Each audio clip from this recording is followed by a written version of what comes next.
Professor नहीं दे सकते। एक ऐसा सवाल है जिसका जवाब आपके बायोलॉजी के प्रोफेसर नहीं दे सकते, और अगर आप ये सवाल पूछते हैं तो देखिए विषय कितनी जल्दी बदल जाता है। अगर इंसान किसी अचेतन पदार्थ से यादृच्छिक प्रक्रियाओं के जरिए बना है तो फिर किस बिंदु पर अचानक परमाणुओं को खुद का एहसास हुआ, और हमने कब महसूस करना सोचना शुरू किया, हमें कब एहसास हुआ कि हम मौजूद हैं।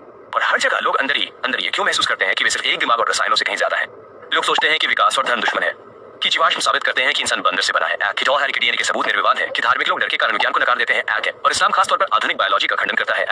लेकिन क्या होगा अगर सबसे बड़ा संघर्ष विज्ञान और धर्म के बीच न होकर वास्तव में विकासवाद के प्रमाणों और वैज्ञानिकों के दावों के बीच हो। चार्ल्स डार्विन ने 1859 में ओरिजिन ऑफ स्पीसीज प्रकाशित की, जिसमें दावा किया गया कि सभी जीवन यादृच्छिक परिवर्तन और प्राकृतिक चयन के जरिए एक ही पूर्वज से विकसित हुए, एक ही पूर्व। और आज ये प्राथमिक विद्यालय से लेकर विश्वविद्यालय तक हर बायोलॉजी क्लास में तथ्य के रूप में पढ़ाया जाता है।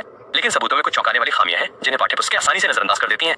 वैज्ञानिक सबूत के तौर पर जीवाश्मों की इशारा करते हैं, और वे आपको 30 लाख साल पहले का लूसी ऑर्डोपिथेकस और 20 लाख साल पहले का होमो इरेक्टस दिखाएंगे और दावा करेंगे कि ये क्रमिक विकास को साबित करता है।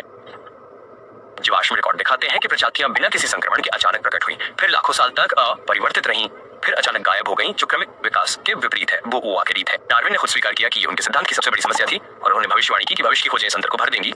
लेकिन 165 साल की खुदाई के बाद भी हमें अभी भी सहज संक्रमण नहीं मिला है, क्योंकि जीवाश्म क्रमिक परिवर्तन के बजाय अचानक प्रकटन और लंबे समय तक स्थिरता दिखाते हैं।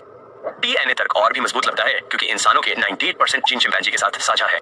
इसलिए विकासवादियों का कहना है कि यह सामान्य वंश को साबित करता है। लेकिन आनुवंशिक कोड साझा करना वास्तव में कुछ और ही साबित करता है। कंप्यूटर प्रोग्राम कोड साझा करते हैं क्योंकि उनका प्रोग्रामर एक ही होता है। कार्य भागों को साझा करती हैं क्योंकि उनके इंजीनियर एक ही होते हैं। और डीएनए साझा करने वाले जीवित प्राणी आसानी से एक ही डिजाइनर की ओर इशारा कर सकते हैं, जिसने सफल आनुवंशिक ब्लूप्रिंट का पुनः उपयोग किया। लेकिन यह एक समस्या है जिसका समाधान कर सकता, और यहीं से दिलचस्प। भले ही विकास ने समय के साथ शरीर में आए बदलावों को समझाया हो, लेकिन ये नहीं बता सकता कि चेतना कहां से आई, क्योंकि अणुओं में होने वाले यादृच्छिक परिवर्तन आत्म माइनस चेतना अमूर्त विचार और नैतिक तर्क उत्पन्न नहीं करते। और किसी भी विकासवादी ने यह नहीं दिखाया कि कैसे अचेतन प्राणी बन गए जो ये पूछते हैं कि उनका अस्तित्व क्यों है। तो इस्लाम वास्तव में मानव उत्पत्ति के बारे में क्या कहता है, और क्या ये विज्ञान के विपरीत है? कुरान कहता है कि अल्लाह ने आदम को मिट्टी से बनाया और उसमें आत्मा फूंकी, और लोग मानते हैं कि इसका मतलब कि इस्लाम सभी जीव विज्ञान को खारिज करता है। लेकिन वास्तविक अरबी इससे कहीं अधिक परिष्कृत है।